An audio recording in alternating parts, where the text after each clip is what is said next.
हाँ तो finally guys मैं आज आ गया हूँ पार्ट 7 इंडियन ज्योग्राफी लेकर के, क्योंकि आज जो होगा कुछ ज़्यादा टॉपिक कवर करेंगे और 10 से 15 मिनट में सीरीज चल रहा था। वैसे ही 4-5 दिनों से पहले मेरा एग्ज़ाम था, इसीलिए कुछ वीडियोज़ अपलोड नहीं हुआ था। तो चलिए आज इंडियन ज्योग्राफी को पूरे ख़त्म करेंगे, ठीक है। तो हम भारत के जनजातीय पढ़ाए थे आपको, और भारत के जनजाति पढ़ाने के बाद जो यहाँ तटीय भाग भी पढ़ाए थे, उसके बाद पहले चलते हैं जनजातीय पार्ट को देखते हैं। यहाँ पे जनजातीय पार्ट को हमने कवर कराया था किस तरीके से, उत्तराखंड टार के बारे में पढ़ा था। और आज जो होगा कुछ नदी के चैप्टर के बारे में होगा। नदी बहुत ही इम्पोर्टेंट रहा हमारे एग्ज़ाम के पॉइंट ऑफ व्यू से। देखिए जितना भी नदी है, नदी का सारा अच्छा खासा नोट्स आपको मिलेगा। चलिए नदी और भाषा दोनों की ओर चर्चा कर लेते हैं, ठीक है। तो आज हो पार्ट 7 में नदी और भाषा होगा, तो जहाँ तक ज़्यादा ही कवर करेंगे। तो चलिए पहले भाषा की ओर देख लेते हैं। तो सबसे पहले करते हैं भारत और यूरोपियन भाषा की बात करें तो अंग्रेज़ी, हिंदी, संस्कृत, मराठी, बोगला, गुजराती, पाली और प्राकृत ETC।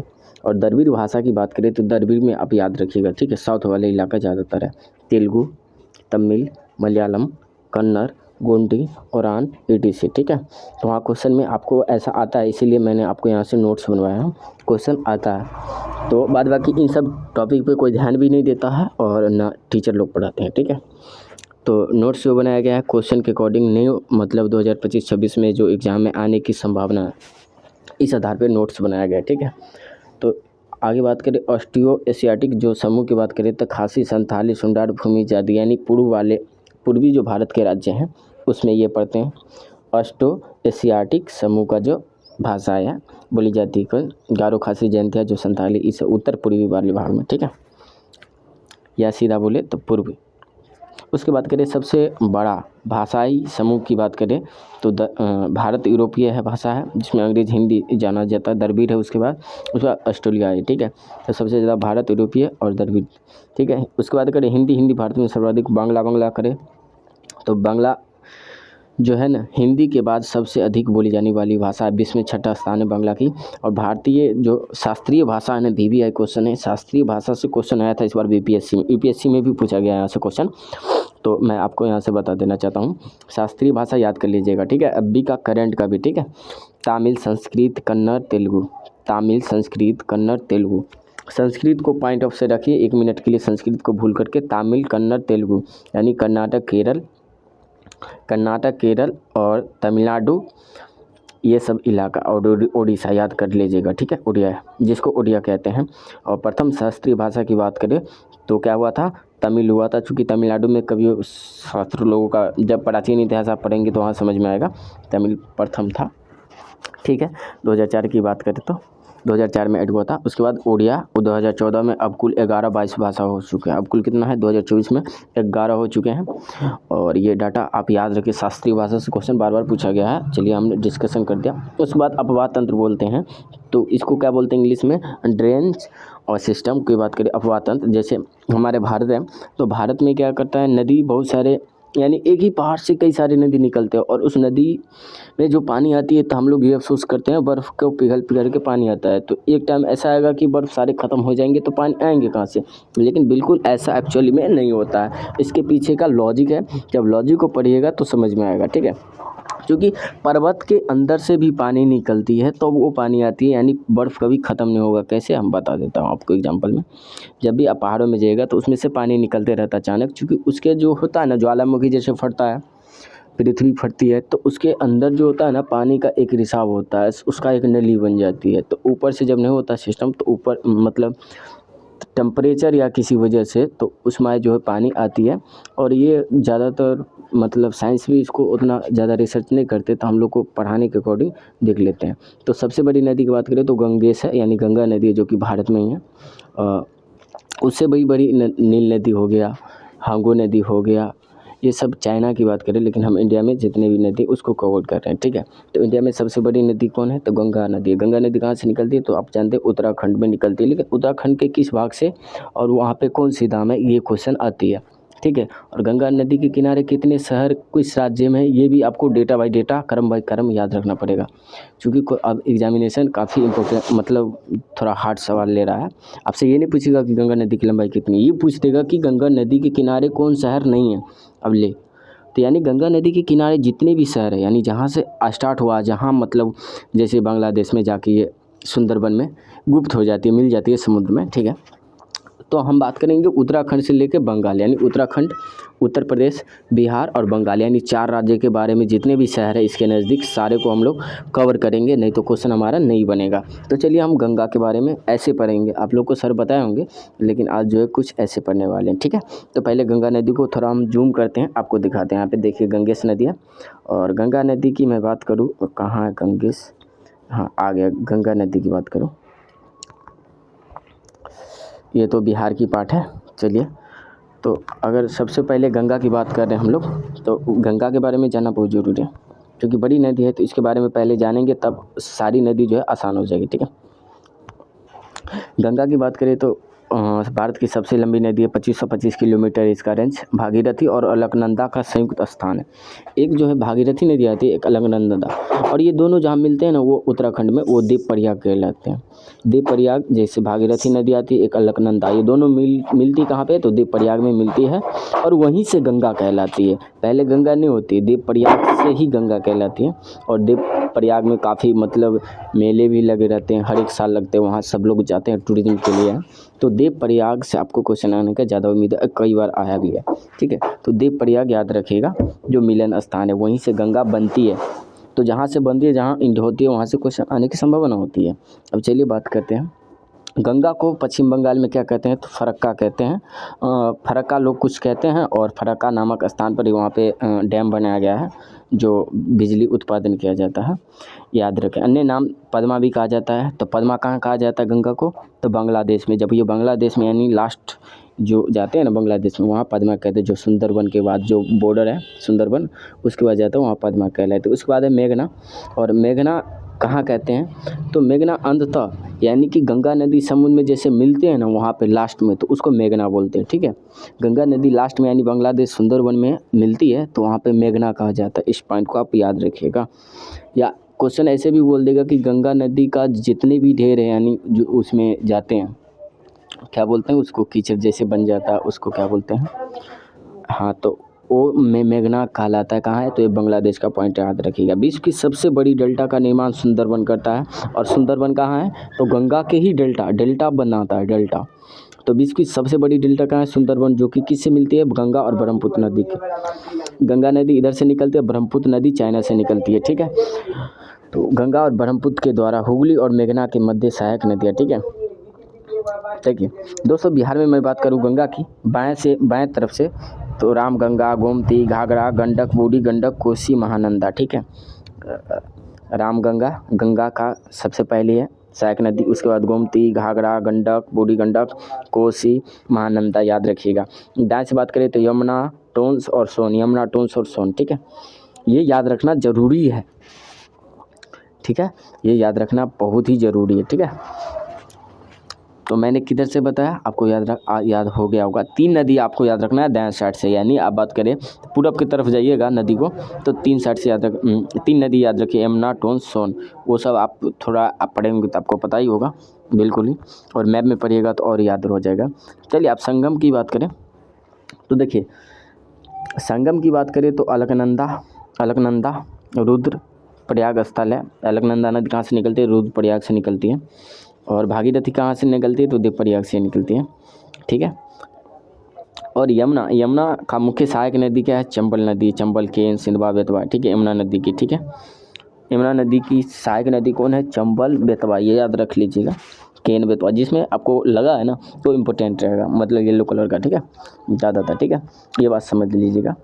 येलो कलर वाले आप पॉइंट छोड़िएगा ही नहीं, ठीक है। ये आपको नोट्स भी मिल जाएंगे अगर आप मेरे चैनल को सब्सक्राइब करके सपोर्ट कीजिएगा। जो भी मेरा 16 सब्सक्राइबर है मात्र, अगर आप लोग सपोर्ट करते हैं तो आपको सारे PDF लेकर के आऊँगा हर एक चीज़ का। लेकिन मैं सोचता हूँ कि थोड़ा थोड़ा पढ़े अभी तो बेहतर रहेगा। लास्ट में मैं मैराथन भी करवाऊँगा, सब सारे वीडियोज़ ख़त्म हो जाएंगे तब मैराथन लेके आएंगे, ठीक है। जो एक वीडियो में इंडियन ज्योग्राफी ख़त्म करेंगे, एक वीडियो में वर्ल्ड ज्योग्राफी ख़त्म करेंगे, जैसे वीडियो को। लेकिन अभी थोड़ा थोड़ा मैं चाह रहा हूँ कि बोलने का सीखूँ और आपके बीच नोट अच्छी जा रही कि नहीं ये देखना चाहता हूँ। बाद बाकी नोट तो हमारे अकॉर्डिंग तो सही बनाया गया। इसके बाद मैं करता हूँ शारदा या सरयू नदी का अन्य नाम गौरी गंगा, नेपाल में कहा जाता है काली नदी। शारदा नेपाल की। तो चलिए हम आगे बढ़ते हैं, इसमें उतना इम्पोर्टेंट नहीं था। चलिए, गंगा गंगोत्री गोमुख उत्तराखंड से निकलते बंगाल की खाड़ी मिल जाती है। यमुना यमुनोत्री से निकलती है बंदरपुर उत्तराखंड गंगा में मिल जाती है। शारदा नदी मिलाई हिमानी नेपाल में घाघरा में मिल जाती है। राम गंगा की बात करें तो ये भी गंगा में मिल जाती है। गोमती की बात करें तो ये भी गंगा में मिल जाती है, लेकिन गोमती कहाँ मिलती है? गाजीपुर में मिलती है। घाघर नदी की बात करें तो बिहार यूपी का बॉर्डर भी जाना जाता है जहाँ, और ये गंगा में मिलती नहीं है।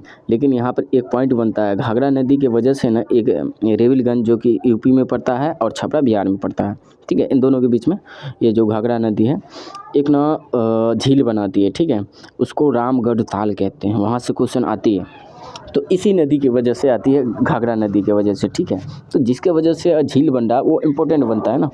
तो चलिए घाघरा नदी के बारे में आप पढ़ लीजिए, चूँकि बिहार से रिलेट करता है, बिहार का बॉर्डर निर्धारित करता है, इसलिए इम्पोर्टेंट है यूपी और बिहार दोनों में, ठीक है। कुछ भाग तो यहाँ पे देख लीजिएगा, गंडक नदी नेपाल में। गंडक नदी कहाँ से निकलती है? नेपाल से निकलती है। और कहाँ जाके मिल जाती है? तो हाजीपुर पुलिया में, ठीक है। बूढ़ी गंडक की बात करें तो सोमेश्वर पहाड़ी पश्चिम चंपारण, सोमेश्वर की पहाड़ी कहाँ है? सोमेश्वर श्रेणी, तो पश्चिम चंपारण में याद रखिएगा। उसके बाद देखिए, बूढ़ी गंडक की बात करें तो यहाँ से निकलती है चंपारण, मुजफ्फरपुर, चंपारण मुजफ्फरपुर समस्तीपुर होते हुए इस चल जाती है खगड़िया, ठीक है। ऐसे जाती है नदी।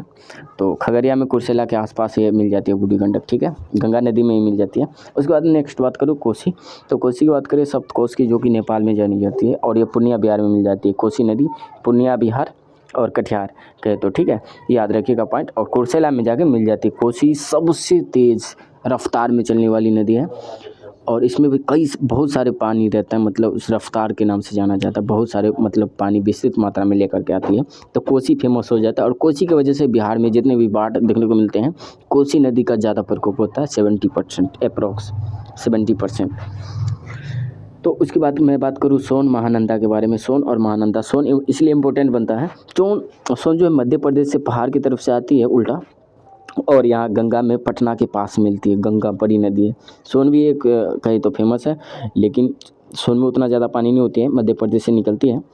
और अमरकंटक की पहाड़ी, जैसे मैकाल श्रेणी का पर्वत है, उस श्रेणी में मतलब वहाँ पर जो कहा जाता है उसको अमरकंटक कहते हैं। वहाँ से ये नदी निकलते निकलते झारखंड होते हुए थोड़ा भाग और बिहार में होते होते, और ये पटना से आगे थोड़ा कहे तो क्या बोलते हैं उधर, नाम नहीं याद आ रहा है, अरवल के आसपास होते होते, चूँकि अरवल एरिया में क्या होता है कि नदी नहीं है ज़्यादा, तो इसी एक ही नदी है जिसके माध्यम से सिंचाई लोगों को सुलभ होता है। तो इस नदी के वजह से कई सारे मतलब किसान को एक हेल्प होता है। इसीलिए इस नदी से क्वेश्चन आता है कि सोन परियोजना कहाँ?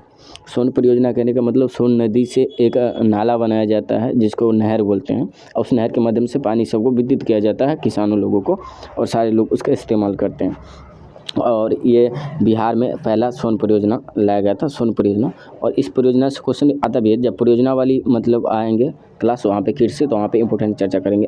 आगे करते हैं हम लोग सोन के बाद आगे चर्चा करते हैं दामोदर नदी के बारे में। बेतवा है, चंबल है, ठीक है। देखिए दामोदर की बात करें, छोटा नागपुर का पठार है, हुगली कोलकाता में है। और बेतवा नदी की बात करें तो विंध्याचल श्रेणी का पार्ट है जो कि मध्य प्रदेश में एक्चुअली में पड़ता है पूरे। और कुछ विंध्याचल की बात करें तो यूपी में भी आ जाती है, ऐसा बात नहीं, झारखंड में भी जाती है, लेकिन विंध्याचल जो श्रेणी है ना ओरिजिनल में मध्य प्रदेश का है, ठीक है। तो ये यमुना नदी में यूपी में मिल जाती है। चंबल नदी महाराष्ट्र की है, और यमुना के इटावा में मिल जाती है, ठीक है। उसके बाद मैं बात करूँ नदी को कुछ नाम से भी इम्पोर्टेंट नाम से जाना जाता है। देखिए कोसी को बिहार का शोक कहा जाता है, दामोदर नदी को बंगाल का शोक कहा जाता है। कोसी को बिहार का शोक क्यों किया जाता है? क्योंकि ये कहीं ना कहीं बाढ़ लाती है, तो लोग कहीं ना कहीं खुशियाँ नहीं मनाते हैं, मतलब लोगों को दिक्कत हो, इसीलिए इसको शोक कहा जाता है कोसी नदी को। गंगा का एकमात्र सहायक नदी है जिसका उद्गम मैदान में है, जिसको गोमती, ठीक है, मैदान में होती है। चंबल की सहायक नदी बनास, काली, पार्वती श्रेणी। सोन की मुख्य सहायक नदियाँ याद रखिए उत्तर कोयल, और दामोदर की मुख्य नदी बरकरार नदी झारखंड में पड़ती है। बरकरार नदी झारखंड में नहीं, सॉरी, ये वहाँ पश्चिम बंगाल में है, क्योंकि आयरन जो स्टील कंपनी था पहले खुला था, यहीं पे खुला था, इसीलिए यहाँ पे मेरे को ध्यान आया अच्छा से। क्योंकि इसमें नोट्स में कई सारी चीज़ नहीं है, फिर भी मैं आपको बता देता हूँ मुझे जो जानकारी रहती है। यमुना और सोन की बात करें तो जल विभाजन का कार्य करता कहाँ, तो कैमूर की पहाड़ी श्रेणी में, ठीक है। यमुना और सोन का जो है ना बंटवारा कौन करता है, जो एक कैमूर की पहाड़ी है, अगर उस पहाड़ के इस तरफ जाएंगे तो यमुना, इस पार जाएंगे तो सोन नदी है, ठीक है। तो कौन है, तो कैमूर की पहाड़ी है, और कैमूर की पहाड़ी कहाँ है, तो भारत मतलब बिहार में है, ठीक है। और बिहार यूपी झारखंड तीनों का बॉर्डर पड़ जाती है। ब्रह्मपुत्र नदी के बारे में आप चर्चा करते हैं। देखिए ब्रह्मपुत्र का मैं यहाँ नक्शे से मिलाऊँ तो मानसरोवर ये भी लगभग बात करें हिमाचल से निकलती है, और चाइना पूरा होते हुए चाइना में, क्योंकि ये बहुत बड़ी चौड़ी नदी है और असम में भारत में ही आके फिर मिलती है। तो कहीं ना कहीं गंगा और ब्रह्मपुत्र एक दूसरे की अद्वितीय नदी है, क्योंकि दोनों सबसे बड़ी नदी में जानी जाती है, सबसे बड़ी डेल्टा बनाती है ना, क्योंकि दोनों नदी मिल जाती है तो सुंदरबन में सबसे बड़ी डेल्टा बनती है। उसके बाद बात करूँ यहाँ पे ब्रह्मपुत्र के बारे में तो ब्रह्मपुत्र से क्वेश्चन आती है, बड़ी नदी है गंगा के बाद, भारत में गंगा ब्रह्मपुत्र नदी का है तो चाइना की है, ठीक है, सबसे बड़ी नदी है, क्योंकि भारत में तो आती है ना ब्रह्मपुत्र नदी, इसलिए इंपॉर्टेंट बन जाती है। तो चलिए हम बात करते हैं इसका उद्गम स्थान यानी कहाँ से निकलती है, यांगसी से निकलती है, यांगसी यानी चेमा एवं डूंग ग्लेशियर से, कहाँ, चेमा एवं डूंग ग्लेशियर है, ठीक है, वहाँ से निकलती है। और उस जगह का, ये तो ग्लेशियर हो गया, लेकिन उस जगह का नाम क्या है जहाँ से नदी निकलती है, तो मानसरोवर झील के निकट एक तिब्बत का पहाड़ है, ठीक है, वहाँ से निकलती है यांगसी चेमा एवं डूंग। उसकी मैं बात करूँ तो जैसे ही नाम चावाचा यानी असम अरुणाचल प्रदेश के पास यू टर्न लेकर भारत में प्रवेश कर जाती है, असम में, ठीक है। और यरलुंग सांगपो जांगपो तिब्बत, इसका अन्य नाम, ब्रह्मपुत्र का अन्य नाम क्या जाना जाता है, सांगपो जांगपो, ये यानी तिब्बत में कहे जाते, चाइना में, चीन में।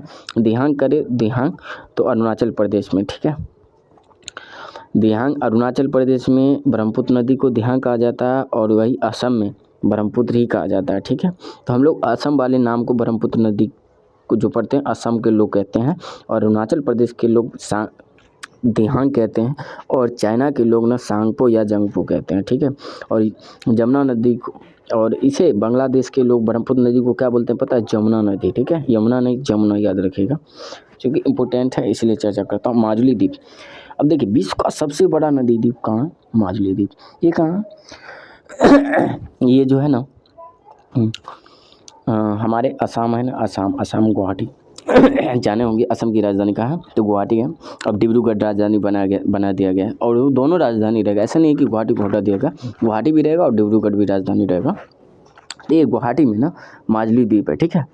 और ये माजुली द्वीप दुनिया का सबसे बड़ा द्वीप है माजुली द्वीप, चूँकि ब्रह्मपुत्र नदी बड़ी नदी है ना, इसी वजह से बड़ा द्वीप बन जाती है, नदी द्वीप में है। वैसे द्वीप तो दूसरा द्वीप है, लेकिन नदी लगा रहेगा तभी आंसर होगा माजुली, अगर नदी नहीं लगा है सिर्फ द्वीप लगा है तो आंसर बदल जाएगा, आप याद रखिएगा, ठीक है। को वर्ल्ड ज्योग्राफी में आपको कवर करेंगे। यहाँ पे देखिए संगम की बात करें तो संगम जो है गंगा, बांग्लादेश में जानबे करते हैं, बांग्लादेश में गंगा को क्या कहा जाता है, पद्मा कहा जाता है। सहायक नदी की बात करें इसके ब्रह्मपुत्र नदी के तो तीस्ता, कामेत, मानस, सुब्रमण्य, दिहांग, दिबांग, लोहित, etc इत्यादि है, ठीक है। तो जिसमें आपको पीला बॉक्स लगा उसको याद कर लीजिएगा बढ़िया से, ठीक है। तिब्बत पठार से निकलने वाली नदियाँ ब्रह्मपुत्र और सतलज, सिंधु में कांग, दहांग से हडिक से सलवीन, ये सब नदी है सिंधु में, ठीक है। तो तिब्बत से दो नदी निकलती है, ब्रह्मपुत्र और सतलज नदी, याद रखिएगा। सिंधु भी है, मेकांग भी है, हांग भी है, सिंधु याद रखिएगा। तिब्बत के जो पठार से निकलते हैं 3 नदियाँ, ब्रह्मपुत्र, सतलज और सिंधु, ब्रह्मपुत्र, सतलज, सिंधु, ठीक है, याद रहेगा। चलिए हम आगे नदी को, शायद हम लोगों ने बहुत सारे पार्ट को कवर कर लिए, कुछ और नदी बच गए हैं, चलिए पढ़ते हैं। सतलज की बात करें तो सतलज के पास जानते हैं भाई शिवकला दर्रा कहाँ है, तो हिमाचल प्रदेश में है, और वहाँ से ये निकलती है, सतलज नदी हिमाचल प्रदेश से निकलती है, और बोलता है ना सरदार सरोवर जो बांध है सतलज नदी और हरियाणा दोनों में पड़ती है वो बांध। तो जैसे हिमाचल प्रदेश से निकलती है हरियाणा में आती है, हरियाणा के होते उत्तराखंड यूपी कुछ क्रॉस कर नहीं, हरियाणा से निकलती है और ये पंजाब तक जाती है सतलज नदी, ठीक है।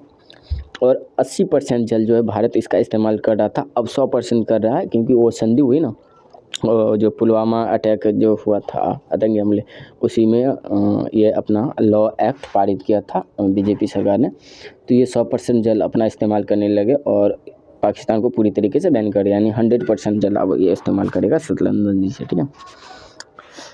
झेलम, चेनाब, ये सब। अब देखिए झेलम और चेनाब की बात करें, झेलम नदी जानते हैं, और ये जो है ना अधिकतर भाग पाकिस्तान में ही है झेलम नदी, क्योंकि जम्मू कश्मीर का पार्ट है तो वो पाकिस्तान ज़्यादा इस्तेमाल का, यानी 80% भाग पाकिस्तान और 20% भारत के पास। ये कब हुआ था बेटा?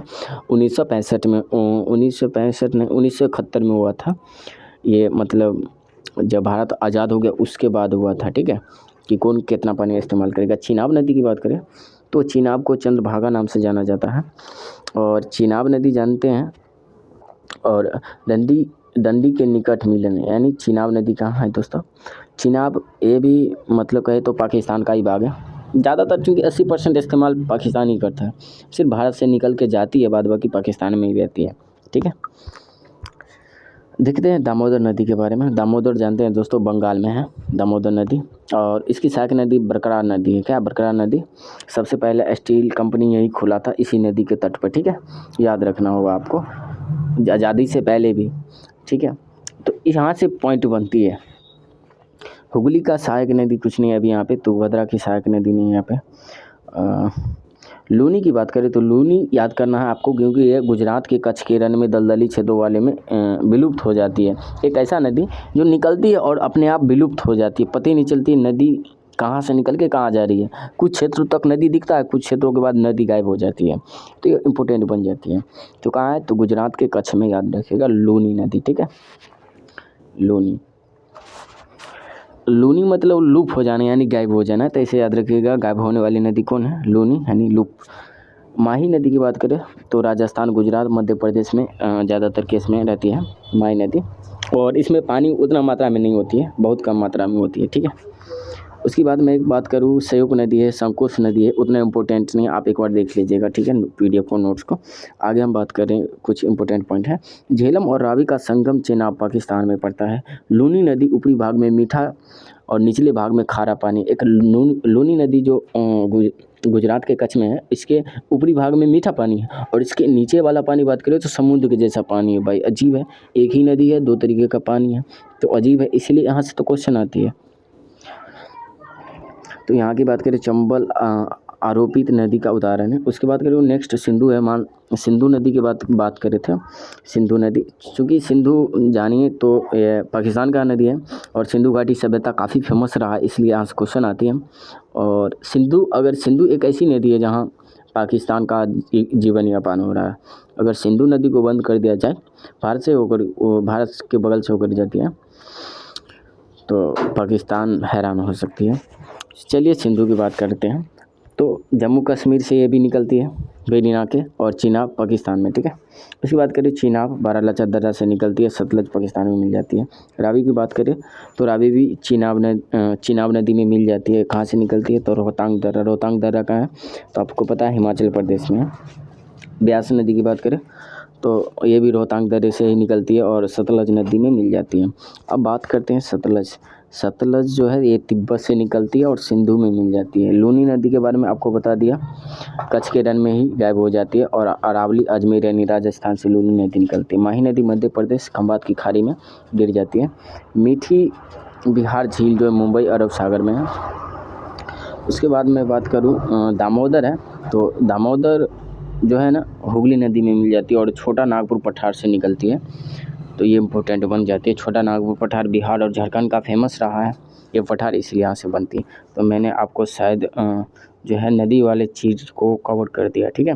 अब कुछ आपको याद रखना है ये कि कौन से नदी के किनारे कौन कौन शहर बसा हुआ है, जैसे गंगा के किनारे, ठीक है। पहला शहर हरिद्वार, यानी उत्तराखंड में पड़ता है। आपको ये भी क्रमवाइज दे देगा कि पहले बताइए कि पटना आएगा कि कानपुर आएगा कि पहले क्या आएगा गंगा नदी का, तो आपको याद रखना है। पहला हरिद्वार उत्तराखंड, उसके बाद है फतेहपुर यूपी में पड़ता है, फेमस है कानपुर, जहाँ जूतों को कारखाना है। कानपुर के बाद है वाराणसी या बनारस बोले, उसके बाद भागलपुर, पटना, तब भागलपुर, पहले पटना भागलपुर बिहार में, ठीक है। उसके बाद बात करें तो वो सारे जो है पश्चिम बंगाल होते चल जाती है। तो कोलकाता भी आप कोलकाता नहीं आएगा, गंगा कोलकाता नहीं आती है। कोलकाता तो हुगली नदी के किनारे, तो लास्ट में जाके सुंदरबन मिल जाती है। सुंदरबन भी कहीं ना कहीं गंगा नदी किनारे है। उसके बाद मैं बात करूँ मूसी कृष्ण की सहायक। देखिए मूसी जो है ना कृष्ण यानी हैदराबाद में ये नदी है। झेलम जो है श्रीनगर से निकलती है। सिंधु की बात करें तो लेह के तट पर है। साबरमती की मैं बात करूँ तो साबरमती जो है किसके तट पे है? साबरमती जानते हैं गुजरात का फेमस जगह है। तो ये जैसे साबरमती जो नदी है तो यहाँ अहमदाबाद और गांधीनगर, ठीक है, गुजरात का राजधानी और अहमदाबाद, ये दोनों का दोनों है। उसके बाद मैं अगर बात करूँ लिट्टर, ये पहलगांव का नाम सुने होंगे, पहलगांव आतंकी हमले कश्मीर की बात करें। इसके बाद ये इम्पोर्टेंट नहीं उतना। तो मैंने नदी का पूरा कवर करा दिया, नदी और कुछ भाषाएं था। अगले नेक्स्ट पार्ट में लेकर आएंगे आपको झील। झील इम्पोर्टेंट क्वेश्चन बनता है, झील हो गया। उसके बाद आपको लगभग मिट्टी लेकर के आएंगे और एक और वीडियो आएगा जिसमें पूरा ज्योग्राफी ख़त्म हो जाएगी। 2 और वीडियो आएगा, पूरा ज्योग्राफी ख़त्म कर देंगे चाहे जैसे भी हो। अगर चैनल पे पहली बार हो तो शेयर करें, सब्सक्राइब करें। चलिए थैंक यू।